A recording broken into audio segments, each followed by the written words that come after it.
नमस्कार, स्वागत है एक बार फिर से आप सभी का आपके अपने चैनल हनुमान सिंह परिवार में।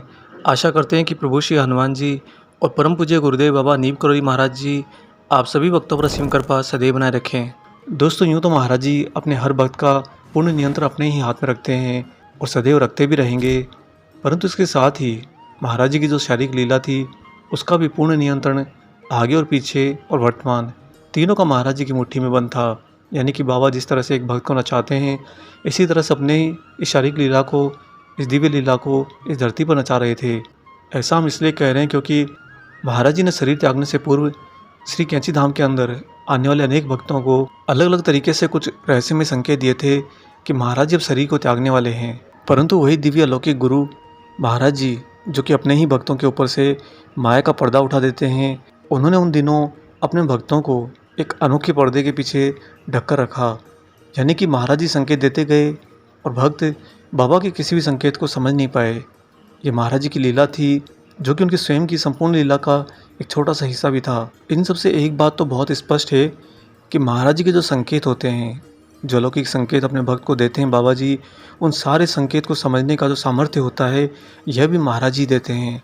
अगर आप कभी भी बाबा के किसी संकेत को नहीं समझ पा रहे हो, या आपको लगता है कि महाराज जी से आपको कोई संकेत आपके जीवन में नहीं मिल रहा है, कोई मार्गदर्शन का संकेत, कोई सफलता का संकेत, या फिर आप जो भी परेशानी से जूझ रहे हो उस परेशानी से निकलने के लिए कोई संकेत, अगर दोस्तों आपको कोई भी संकेत महाराज जी का समझ में स्पष्ट नहीं आ रहा हो, तो इसके लिए आप बाबा से ही आज्ञा लीजिए। महाराज जी से ही कहिए कि हे प्रभु, मुझे आपके संकेत समझने का सामर्थ्य दीजिए, क्योंकि इस समय मैं आपके संकेत को समझने में सामर्थ्य नहीं हूँ। तब आप पाएंगे कि महाराज जी मुस्कुराते हुए आपको सामर्थ्य जरूर देंगे। इसी तरह महाराज जी ने जो कैंची धाम के अंदर अपने शारीरिक लीला के अंतिम दिनों में संकेत अपने भक्तों को दिए थे, वे सभी संकेत भक्त लोग उस समय तो बिल्कुल भी नहीं समझ पाए, परंतु महाराज जी के शरीर त्यागने के बाद में एक एक भक्त को सारे संकेत बहुत स्पष्ट समझ में आ गए। जब बाबा ने उनको संकेत समझने का सामर्थ्य दे दिया, तब महाराज जी के सारे संकेतों का रहस्य एक एक करके खुलता गया।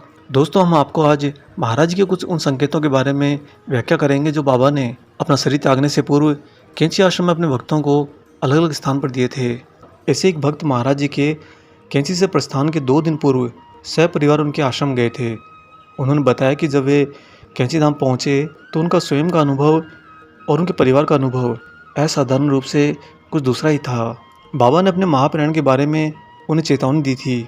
महाराज जी ने उनके जाते ही उनसे बड़े ही स्पष्ट शब्दों में कहा था, जो कुछ तू चाहता है पूछ ले, फिर हम चल देंगे और सदा के लिए चल देंगे। इन भक्त ने बाद में बताया कि जो कुछ भी मैं सोचकर घर से आया था, वो सारा का सारा उस समय मेरे दिमाग से मिट गया। न तो मैं बाबा से कुछ भी पूछ पाया और न ही महाराज जी ने कुछ आगे बढ़कर कहा। बस वो सब कुछ एक ऐसे दिव्य अनुभव की तरह घट रहा था, जहाँ पर सब कुछ शून्य है, न कुछ प्राप्ति है, न ही कुछ खोने की दिशा है। ऐसे ही कुछ दिन पहले ही महाराज जी ने एक बार यह भी कह दिया था कि जब हम जाएंगे तो सबको हंसता हुआ छोड़ कर जाएंगे। इसके बाद महाराज जी दूसरी तरफ बैठी हुई सिद्धि माँ और जीवंती माँ की तरफ देखते हुए बोले कि जब हम सिद्धि माँ को छोड़कर जाएंगे तो उन्हें रोता हुआ छोड़कर जाएंगे। दोस्तों, इतना सुनना था कि वहीं पर सिद्धि माँ जोर जोर से रोने लगी। इस पर बाबा ने उन्हें ढांढस बंधाया और कहा कि तू चिंता मत करना माँ, हम किसी को भी तुम्हें कोई हानि नहीं पहुँचाने देंगे और तू हमारे ही दिव्य प्रेम से देदीप्यमान हो जाएगी और यहाँ पर हनुमान तेरी रक्षा करेंगे। जो कि कालांतर में जाकर बिल्कुल ठीक वैसा ही घटा। ऐसे ही एक और महाराज जी के अमेरिकन भक्त ने बताया कि उसे भी बाबा ने महाप्रयाण का संकेत देते हुए कहा था कि हम क्या कह सकते हैं, जब ईश्वर मुझे अब बुला रहा हो, हम तो स्वयं ही विष्णु के बंधन में हैं। वह अमेरिकन भक्त तो महाराज जी की उस बात को समझ नहीं पाया, परंतु जब उसने वह बात अन्य भक्तों से साझा करी, तब महाराज जी की इस बात का गूढ़ रहस्य उनकी समझ में आया। एक बाबा के बहुत ही सानिध्य में रहे और आश्रम में लंबे समय तक सेवारत रहे भक्त ने महाराज जी की घटनाओं का कुछ जिक्र इस प्रकार किया है कि वह बताते हैं कि पिछले 2 सालों से, यानी कि महाराज जी के शरीर त्यागने के 2 वर्ष पूर्व से बाबा निरंतर समाधि अवस्था में रहने लगे थे। संसार के बारे में बिल्कुल भूल से गए थे। जब बाबा इस संसार में नहीं होते थे, तब भी उनके बोलने की क्रिया सहज ढंग से चलती रहती। यानी कि महाराज जी पिछले 2 वर्षों से ये शरीर तो धरती पर और अलौकिक आत्मा को ब्रह्मांड में विचरण कराते थे। ये महाराज जी की बहुत ही दिव्य और अलौकिक सिद्धि थी। ये कहते हैं कि बाबा इतने बेसुध से रहने लगे थे कि महाराज जी की धोती भी सही से नहीं बंधी होती, कंबल भी ठीक से ओढ़े नहीं होते थे। अपने जाने से पहले शनिवार को वे बोले थे कि यह तो प्रेत धरातल है, हर एक को यहाँ पर मरना ही है। लोग बस अपने स्वार्थ के कारण ही यहाँ पर रोते हैं। यहाँ तक कि मरणासन व्यक्ति भी अपने परिवार के लिए रोता है। ये सब केवल मूर्खता है। महाराज जी ने गुड़ बातों के द्वारा इस भौतिक जगत और हमारे मनुष्य जीवन के पूरे सार को समझा दिया। साथ ही बाबा ने पूर्ण स्पष्ट रूप से संकेत भी दिया कि अब महाराज इस यात्रा को कहीं और लेकर जाना चाहते हैं। दोस्तों, महाराज जी ने शरीर त्यागने के ठीक 1 महीना पहले भक्तों से कहा था कि कल रात हमारी हृदय गति रुक सी गई थी। उस अंतिम दिन बाबा ने हर किसी को अपने चरण धोने दिए और जितना चाहे उतना चरणामृत पीने की छूट भी दे दी। भक्त लोग कहते हैं कि महाराज जी कभी भी अपने भक्तों को अपने चरण धोने के लिए बार बार आग्रह करने के बाद ही बहुत मुश्किल से अनुमति देते थे, क्योंकि महाराज जी तो बस एक ही रट लगाकर रहते कि मैं कुछ नहीं करता, सब हनुमान करता है, जाओ उसके चरण धो। परंतु जाने के पहले महाराज जी ने अपने वास्तविक स्वरूप के सबको दर्शन कराए। ये भक्त कहते हैं कि उस अंतिम दिन बाबा बहुत ही प्रसन्न थे। उसके बाद उन्होंने अचानक से कहा कि हम आज नहीं जा रहे हैं। परंतु आधा घंटा आराम करने के बाद महाराज जी ने फिर से कहा, नहीं नहीं, हम तो आज जा रहे हैं, कार ले आओ। तो वहीं पर उपस्थित एक भक्त ने आगे बढ़कर बाबा की नब्ज देखनी चाहिए, तो महाराज उसके सिर पर थप्पी मारते हुए कहते हैं कि क्या तू भी अब डॉक्टर बन गया है। उस भक्त ने महाराज जी की नाड़ी पकड़कर देखा तो बाबा की नाड़ी नहीं चल रही थी। अनायास ही वो भक्त रुआंसा हो गया। वह महाराज जी का हाथ पकड़े हुए बोला कि बाबा, आप इस तरह धोखा देते रहते हो। महाराज जी हंसकर बोले कि ठीक है, सिर्फ 15 सेकंड। और उसके बाद महाराज जी की नाड़ी स्वतः ही बिल्कुल ठीक चलने लगी। यानी कि महाराज जी जिनके सामने यमराज आकर वापस लौट जाता है, वही बाबा जी अपने शरीर के साथ में अनूठी लीला खेल रहे थे। कभी अपने प्राण त्याग देते तो कभी अपने प्राण वापस शरीर में डाल देते। ये सब कुछ करके महाराज जी बात बहुत ही स्पष्ट कर रहे थे दोस्तों, कि तुम्हारा सब कुछ इस भौतिक जगत का एक एक आयाम, एक एक घटना, एक एक वस्तु, सब कुछ मेरे ही पूर्ण नियंत्रण में है। जिस तरह से मेरा शरीर भी मेरे नियंत्रण में है, उस तरह से तुम सब के जीवन मैं अपने ही नियंत्रण में रखता हूँ। इसलिए महाराज जी अपने भक्तों को सदैव चिंता मुक्त रहने के लिए कहते। एक अन्य भक्त ने बताया कि महाराज जी अंतिम दिन, जो उनका कैंची धाम में अंतिम दिन था, उस दिन बहुत ही प्रसन्न दिख रहे थे, बहुत ही प्रफुल्लित लग रहे थे। लोग आश्चर्यचकित होकर आपस में बातें कर रहे थे। तब दोस्तों महाराज जी ने आसमान की ओर अंगुली उठाकर कहा कि जब तुम अपने घर जाते हो तो तुम्हें खुशी तो होती है ना। दोस्तों, ये बात बहुत बड़ी थी, बहुत बड़ी थी। महाराज जी ने अपने ही लबों से ये स्पष्ट कर दिया कि वे उस ब्रह्मांड की सर्वोपरि ऊर्जा हैं। यह कहना थोड़ा अनुचित होगा कि बाबा सब कुछ जानते थे, बल्कि यह कहना उचित होगा कि महाराज जी ही सब कुछ रचते हैं। जो कुछ भी उन्होंने किया, जो कुछ भी वो कर रहे हैं, जो कुछ वो करेंगे, वो स्वयं रचते हैं और रचने के बाद में उस लीला का खुद ही हिस्सा बन जाते हैं। ऐसे एक बहुत ही खास संकेत की ओर आपका ध्यान लेकर जाएंगे। सन 1972 के आसपास बाबा को किसी ने एक डायरी भेंट करी थी। महाराज जी हर रोज 2 पेज उसमें राम राम से भरते थे। यात्रा में ये डायरी महाराज जी के साथ रही और 9 सितंबर को भी उसी डायरी के अंदर महाराज जी ने राम राम अंकित किया। ये कैंची में उनका आखिरी दिन था। बाबा ने अगले पन्ने पर 10 सितंबर की तारीख डाली और उसमें राम लिख दिया। इसके बाद अगला पृष्ठ 11 सितंबर लिखकर उसे सादा ही छोड़ दिया।